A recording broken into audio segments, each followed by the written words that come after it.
And welcome everyone to this International CML Foundation's key discussion on CML Latin America. I'm Arlene. I'll be your moderator today. And before I introduce our speakers, I'll just take a moment to tell newcomers to the foundation something about our work.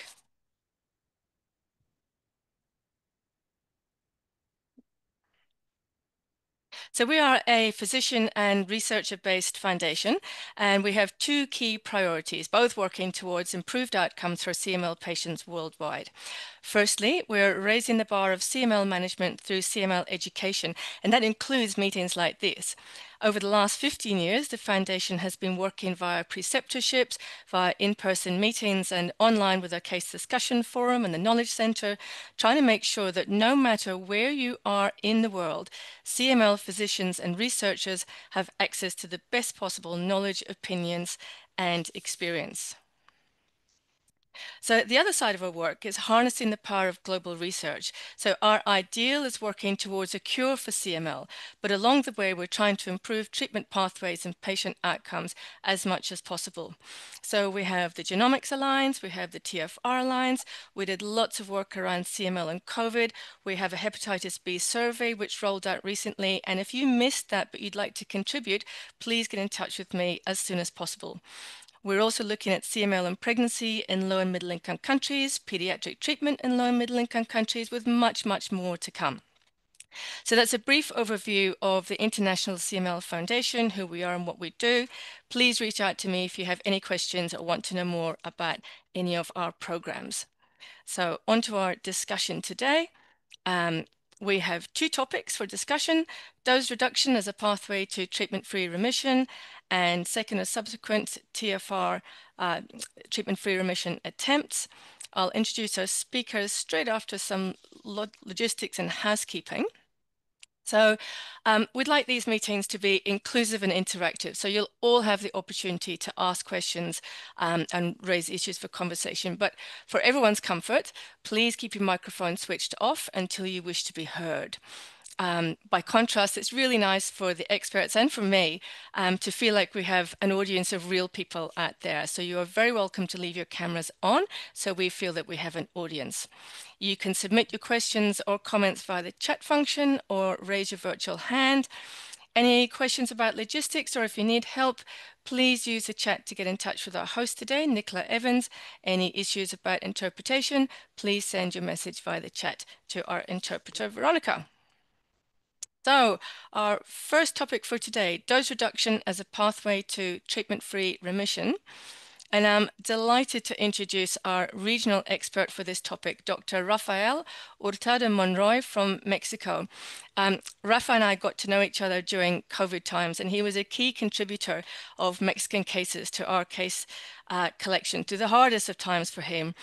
He is a speaker on our CML therapy section of the Knowledge Center, and he's been part of the steering committee for the ICMLF's Latin American Regional Discussion Group right from the beginning. It's a real pleasure to share the floor with you.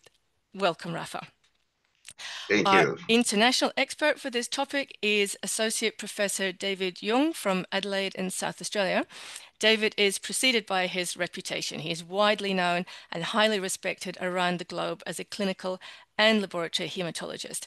He's back as an international expert today in this forum by popular demand. David, such a privilege to have you here again.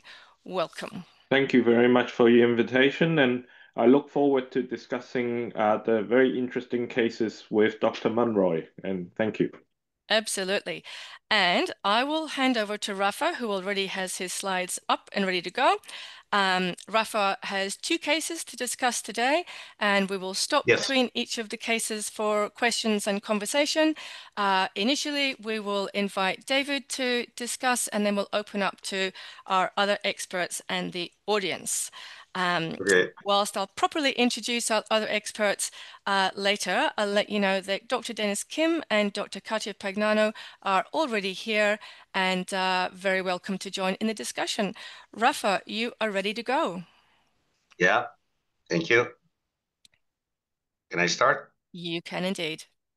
Well, in this slide, you will see my data, and important for all the group in Mexico is that we are celebrating the 25 years the celebration of the starting imatinib in our country. And the next slide, I would like to first introduce with this.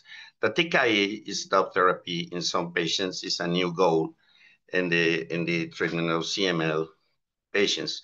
The main objective that most of the literature has been cited is that reduce adverse effects due to the long exposure of these drugs. We share the same objective.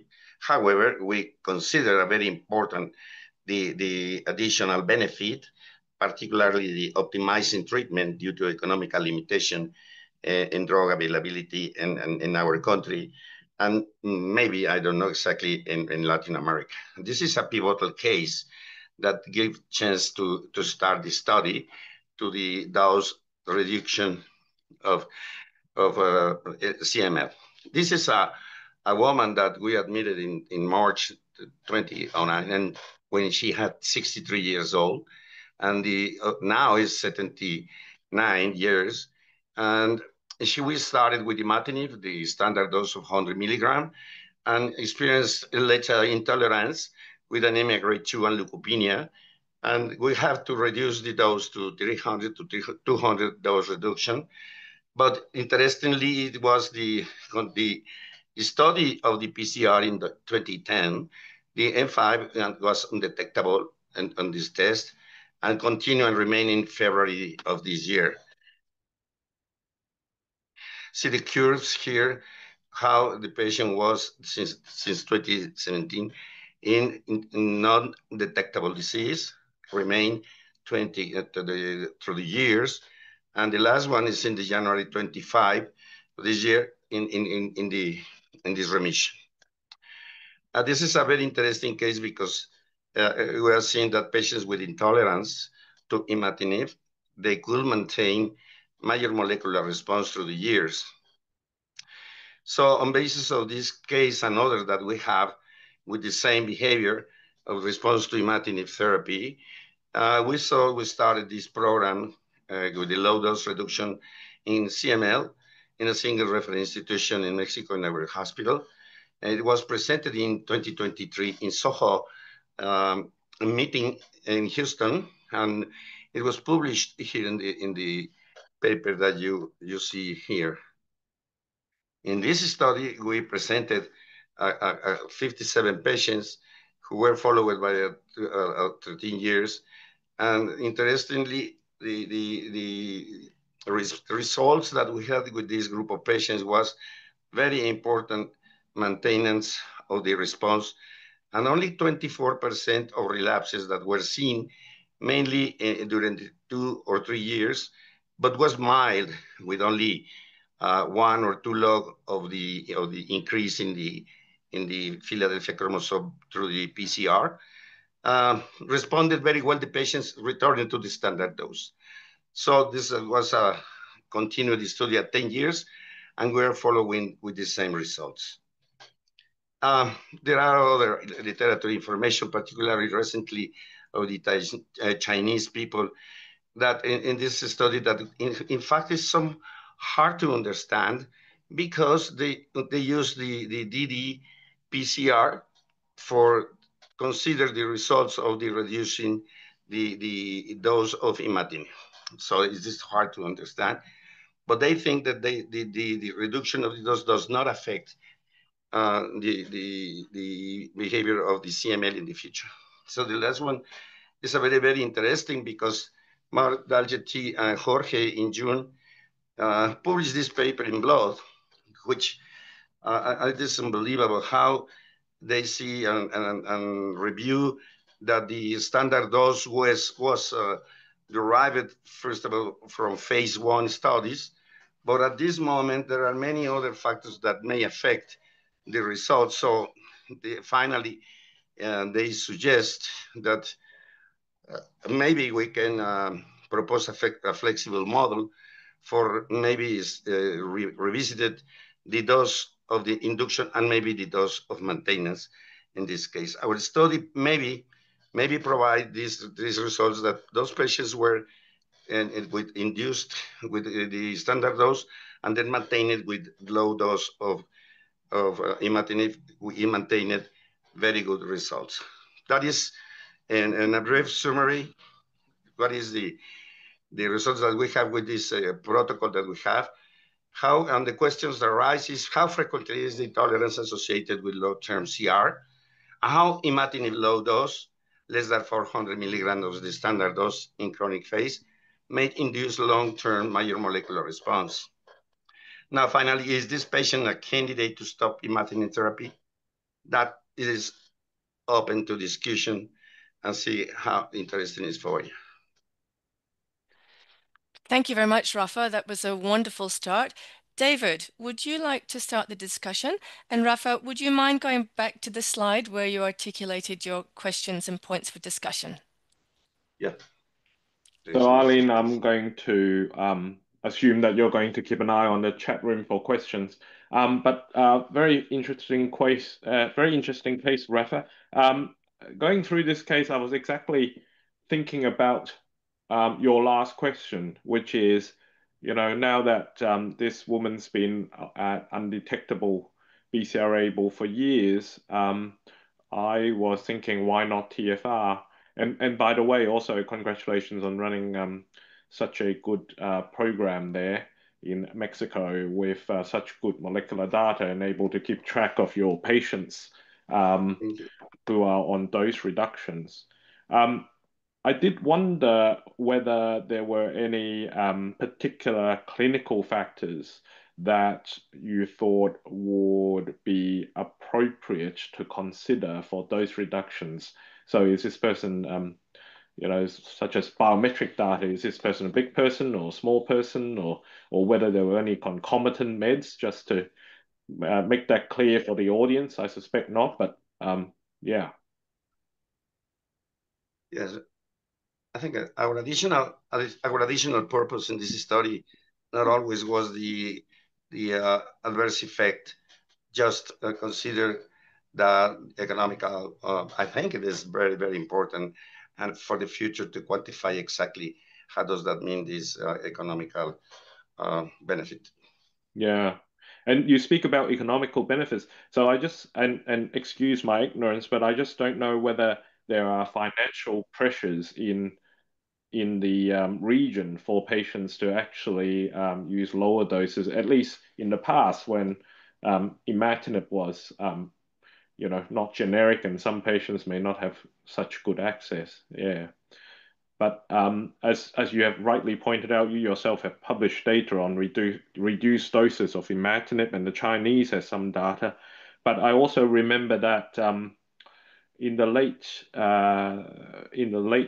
20s, around 2007, 2008, 2010, the Japanese also had a series of cases and studies where they did also use lower doses of imatinib.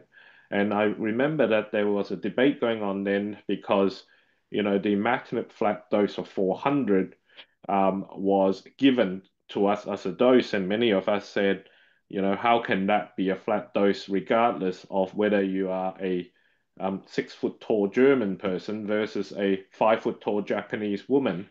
And there was a lot of interest in actually doing therapeutic drug monitoring and looking at drug levels, and also trying to individualize dosing. But as you've said, a number of countries have published data on lower doses of imatinib that has led to decreased adverse events and equally good long-term outcomes. However, those studies tend to be done in non-Caucasian populations. So the Caucasian populations tend to not have such good results with dose reductions. So I do wonder whether there is a biometric effect, or whether there is whether certain races have different SNPs to do with imatinib metabolism. But I think the other study that is interesting is Richard Clark's UK Destiny study, which had a number of patients treated with imatinib, and you probably have seen this study presented a while ago, and what they said was if you have a patient who has achieved major molecular response 4 or deeper, you could safely halve the dose of their TKI, and they would have at least a 90% chance of maintaining that response. And then later on, they went on to take these patients off therapy in a TFR study. So, and the results are actually very good. So, answering your question from the bottom, your first question is, should we consider this patient for TFR? My vote is yes, but I'd be interested to hear what the others say in the chat room. And as to whether you would dose reduce imatinib. In your case, it's very clear you were trying to avoid a short-term toxicity. The patient had hematological toxicity. It was absolutely the clinically appropriate thing to do. But I do wonder for my patients, if they are on imatinib 400, they've achieved a molecular response, and they're stable on that molecular response, whether I should actually dose reduce them anyway because of the UK Destiny study saying that I can, and also to avoid long-term complications such as renal toxicity. What do you think, Rafael? We have not seen non-hematological toxicities, and we have seen only less than 1%. Mostly it's hematological in some less than 10% of our cases. But when it is presented, we have to, mainly in most cases, reduce the dose. And this is the reason why we have seen this interesting response after the years continued in major molecular response. Yeah. When we are talking about economically on basis that these patients are, most of these patients are in the programs of the Max Foundation, who are receiving the drug as a free, because they don't belong to any other social security system that they can get the drugs, and this person obviously spent a lot of money for have the drug destined for these patients. So that's what I mean, that for us is very important the reduction of the expenses in the drug, that will be for more and more patients, with including those for being reduced the dose. Yeah. So Dennis has already expressed his opinion in the chat. Says, I agree with the option of TFR in this case. We'll let you have a chat about that in a second, Dennis. But Katia, what do you think? What's your view? Just a comment about dose reduction as a path to TFR. We are currently doing a study in Brazil that we reduce the dose by half before its continuation. Not like Destiny, because Destiny, it was 1 year of dose reduction. We dose reduct for 6 months, the half dose that the patient is currently using. And of now 81 patients that are enrolled, just one lost the response during the de-escalation phase. So it's very, it's a very good alternative to do that, in my opinion. Dennis, would you like to expand on your view? Yeah. So it's not just for the imatinib. In my clinical practice, whenever the patient achieve, but we are not starting the dose reduction at the stage of MMR. After achieving the MR4 or deeper, we recommend to try to maybe try the dose reduction in any patient having not only the imatinib, but also the nilotinib or the dasatinib or other kinds of TKIs. There is a kind of concept of a biologically optimal dose. So we recommend that and particularly those patients who is now getting a nilotinib, they are in a higher risk of developing cardiovascular disease while they are continuing their initial dose of 300 milligram twice daily. So in that case, if they already achieved the MR4, we reduce the dose down to 450 once daily, which also improve their adherence, and the patient is happy because they just take the pill once a day rather than the twice daily. And we have tried more than 40 patients, and only one patient lost the MR4. So all of the other patients, they are now still continuing the MR4 with 450 milligram once daily. And after the 12 months, we try to reduce the dose down to 300 once daily. And the next goal is to stop the nilotinib after that kind of de-escalation stage. So the dose reduction, that kind of practice is now becoming very, very popular, particularly in the context of the preparation for the TFR attempt. Can I ask the panel then, if we were to dose reduce in that particular context, what's the frequency of molecular monitoring that we're recommending? Every 3 months. Every 3 months. Because in the TFR setting, if you completely stop, you should monitor more often, right? So, but if you just dose reduce, we would just monitor every 3 months. Yeah, however, this is not a complete stopping, number one. And number two is that the recent ELN 2025 recommendation, even they also relaxed the frequency of molecular testing after the TKI discontinuation from the monthly to every 6 to 8 weeks in first 6 months. So based on this, I do not think that we have to check their PCR testing every month after the dose reduction. Probably they will be okay. If you want to check it every 2 months, that should be fine. But I'm just now checking it every 3 months. We have only one patient who lost the MR4 but still maintained the MMR after the dose reduction of nilotinib from the 600 milligram per day to 450 a day. So I'm just now continuing the every 3 months of PCR testing monitoring. I think that's much more practical. Question. Yeah. Aline, may I have a question? Of course. Yeah, of course. I'd like to Dennis and Katia and David. My last question was if you consider this patient will be candidate for stop therapy of imatinib after being many years of being in M4 response. I endorse that. I endorse that approach of TFR. Yep. Yes, absolutely. I think this patient has all the conditions to try to stop. Thank you. This patient achieved undetectable since 2010, right? So more than the 15 years of undetectable transcript level. The chance of TFR will be, I think that more than, I would say more than 95% based on the Canadian data. Okay. Actually, you have a very good prognostic model. Yeah. Yeah, so... And we look at that. If a patient had a MR for more than 8 years or something, their TFR rate was over the 95% in a Canadian population. Rafael, I hope that your patient's very happy to have that opportunity. Maybe she's been taking the drug for so long that she would feel insecure without the tablet. But a little bit. That sounds like some excellent, clear advice there for Rafa, though, and perhaps you can let us know another time how that goes. Okay, thank you, Rafa. Would you like to move on to your second case, please?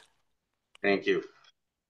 The second case, it's an interesting patient. He's a taxi driver man that we were in December 28. Started to the imatinib, 400 milligrams standard dose, and we started the low reduction program, 300 and 200 milligram. And after some of the maintained the patient in complete remission in M4 and 5, patient have a first relapse. However, this patient has two interesting aspects, if we can see here in this curve.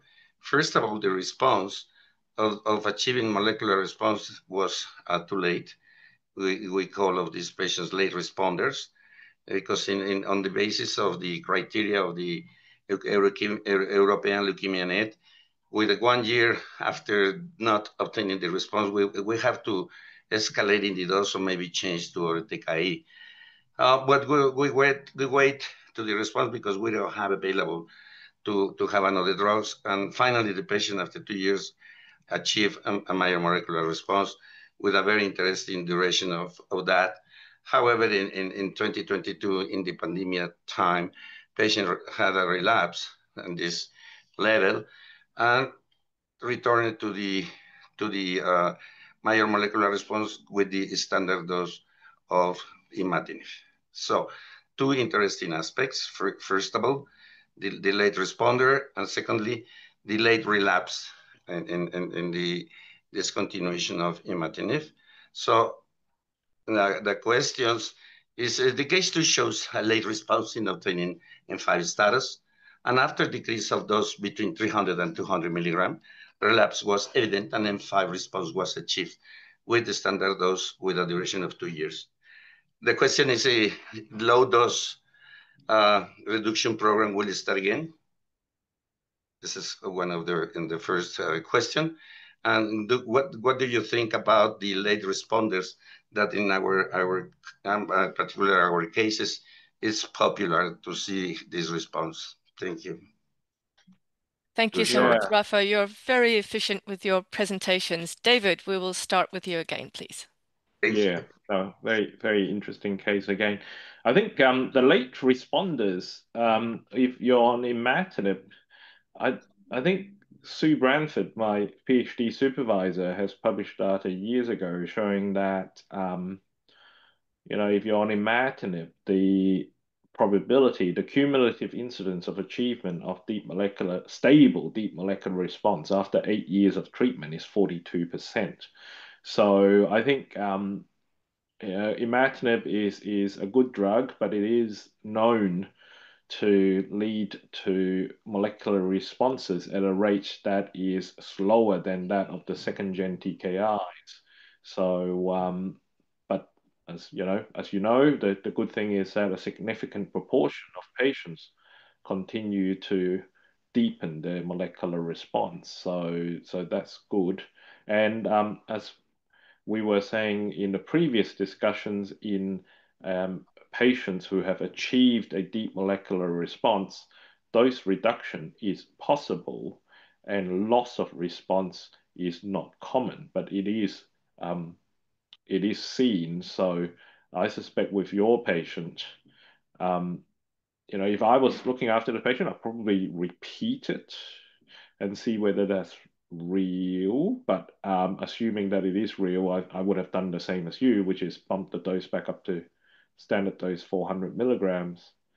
And now that the dose reduction, now that the deep molecular response has been achieved again and maintained for 2 years, in our center, we would consider that even adequate for a second TFR attempt if the patient and the doctor was keen to pursue that. But I think that's a expert opinion rather than I can't actually give you any data to actually back up what the failure rate would be or the molecular recurrence rate would be in that setting.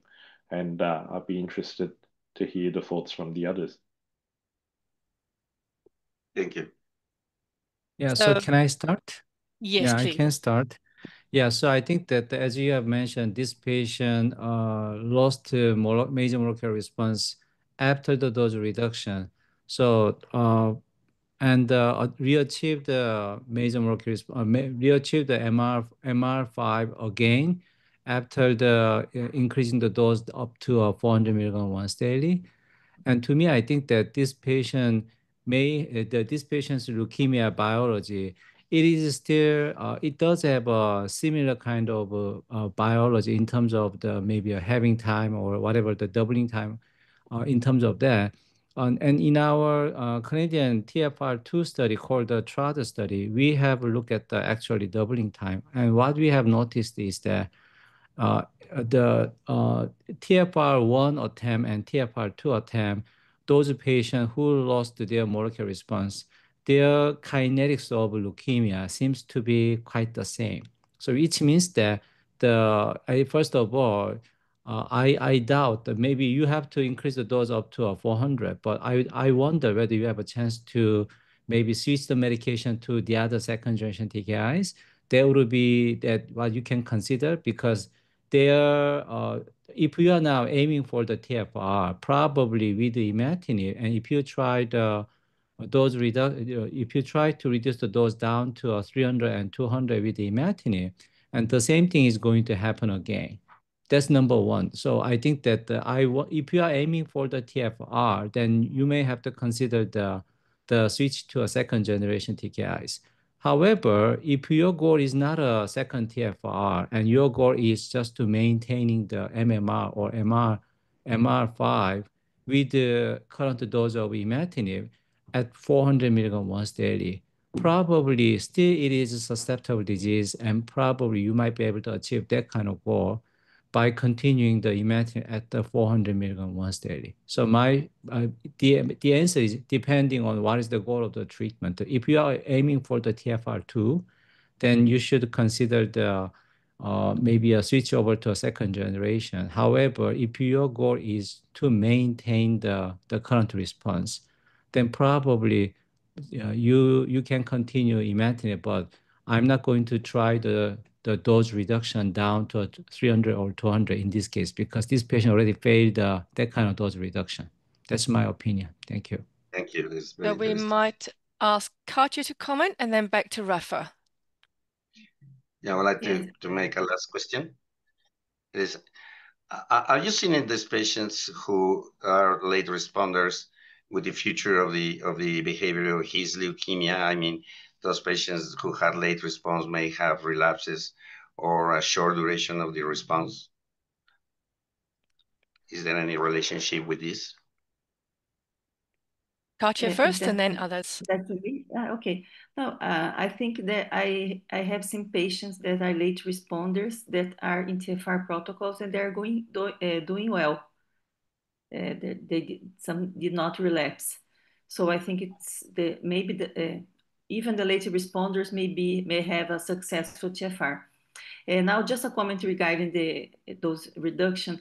There was a period in Brazil, there was a lack of supply of imatinib for many centers. I think the Brazilians that are watching now our session must remember that the whole country was without imatinib for 3 months. So some patients did dose reduction by themselves to save some pills. And I have some relapse, some not. So Yes. maybe our patient, it's a type, when I will present my case, I will do a comment again about this because it has something to do with my case. But maybe some patients cannot try to reduce the dose again or to stop again. Yeah, I think there are regional considerations, isn't there, that some of us have the luxury to not have to worry about such as supply problems. But I think the question that you asked, Rafa, is there a correlation between late responders and durability of response and or TFR success? I suppose the TFR success question, the late responders by definition would have slightly decreased duration of deep molecular response prior to stopping. And if duration of molecular response is correlated with TFR success, then yes. So one is a surrogate of the other. But is there a direct link? Probably not in the literature that we have seen, right? And I'm just interested in Dennis's comment of using second generation TKI to consolidate a response to improve success rate of TFR in this patient. So I don't doubt that is clinically appropriate. Although I just want to be a devil's advocate and pose a counterpoint, which is this patient has now been in deep molecular response for 2 years. And by that particular definition, he or she would be eligible for a TFR attempt right off the bat now. Do you think that consolidating with second gen TKI would be of benefit? Okay. So thank you. Maybe I might be able to maybe have a little bit of my own defense about that. So I think that MR4 duration is more important than the TKI treatment duration. That's clear. And in this case, I think that if this patient already achieved the deep molecular response and doesn't have a plan for the TFR, then I will just continue the current dose of imatinib. And I'm not going to consider the dose reduction. That's clear. The Davis argument whether this patient should switch over to a second generation TKI right now, or you will just continue current treatment, and then later on you can try TFR2, and maybe depending on if a patient continue to be on a TFR, that will be a success story. If a patient lose response after the TFR2, then you can consider the second generation. I think that that's also a relevant option. But in this case, I think that you have to maintain the imatinib much longer than you have tried before you reduce the dose down to 300 to 100. Because this patient didn't try the TFR, but tried a little bit of a destiny approach. And then the leukemia clone restart to regrowing. That's why I think that this patient sort of failed that kind of TFR attempt. So in that purpose, I think that you have to have a much longer MR for duration after achieving this one. Then after that, you might be able to consider that kind of approach. So that is my answer for the Davis comment. Thank you. Thank you. I think this is an illustration of how we use clinical judgment to interpret the data, right? Because Yes. yeah. Thank you. Because I think what you're saying, Dennis, is you can't even survive. The disease will survive even 200. It's just bubbling just beneath the surface.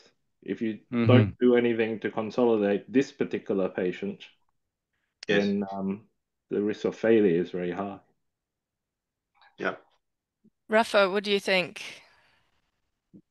Well, I think it's hard for us to make a change another second generation TKI because we are not available for these patients. So we must have to do is increase the dose in those who are in the non or late response at the beginning.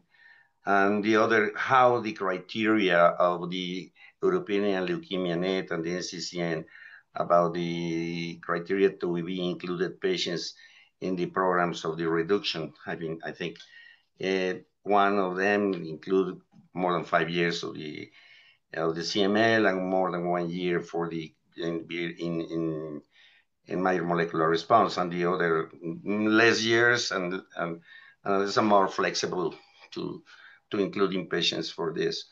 It is hard to us to answer this question because most of the people recommend to use a second TKI, but we're not available for this patient.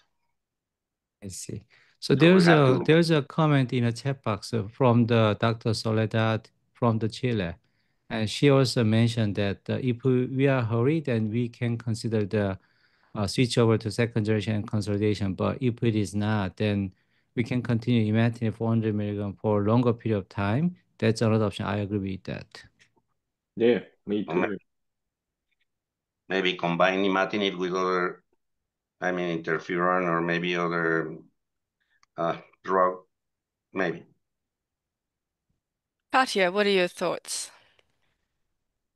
Yeah, I agree with Soledad's comments because the patient, he is in molecular response with imatinib, okay? So maybe sometimes you just try to change to push TFR, but it may not work. We know that it may not work, and maybe other adverse events. I think all that has to be discussed with the patient. If some patients, they really want to stop treatment. So this type of patients, you can discuss that, changing drugs to do that. But some patients, they not feel comfortable. Sometimes they have few adverse events and they do not want to stop treatment. So I think it depends what your patient thinks. It depends on the resources you have. And I agree that you have to balance against other adverse events that you may have with more potent drugs. Just before we go back to David, can I just remind the audience, please bring your questions and comments. We have another few minutes on this topic, so please use your virtual hand or put your comment in the chat and we will get to you. David? I'm just mindful, Arlene, that Rafa also got some a couple more slides after this with some stories to tell us. So if time is running short, maybe we can ask him to show those as well. Perhaps indeed, Rafa, would you like to move on to your next slides? But we will be keeping an eye on the chat, and for raised hands, any questions or comments, we will come to you. Yes, I will move it. This is a photograph of my patients and sponsors that we have here in Mexico City. This is a photograph of patients who were young, and they have more than 20 years of being in major complete response. And finally, our thanks forever to John, who helped us many times to our group. Thank you, John, and I think that will be all for us. Thank you, Rafa. Any closing comments on this topic from our experts? David.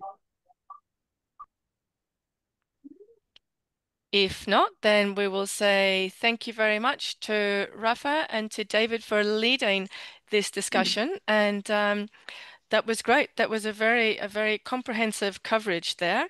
To our audience, we will still keep an eye on the chat and raised hands on this topic, but if you have any thoughts after the meeting today, questions that you have, please don't hesitate to get in touch and I will get an answer for you. Rafa, I wonder if you would mind please taking your slides down. Thank you very much for a great presentation there.